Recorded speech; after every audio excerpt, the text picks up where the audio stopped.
yok edip silen Mustafa Kemal'lerin ışığı sönmez.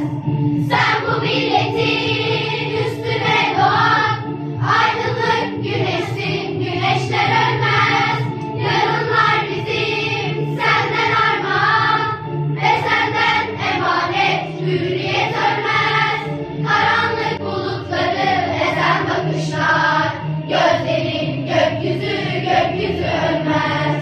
Karanlık bulutları ezen bakışlar, gözlerin gökyüzü, gökyüzü ölmez.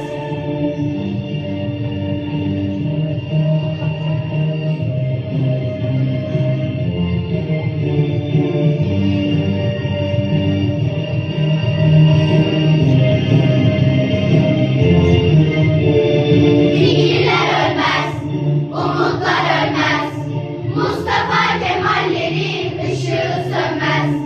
Karanlıkları yok edip silen Mustafa Kemal'lerin ışığı sönmez. Sen bu milletin üstüne doğan aydınlık güneşsin, güneşler ölmez. Yarınlar bizim senden armağan ve senden emanet, hürriyet ölmez. Karanlık bulutları ezen bakışlar, gözlerin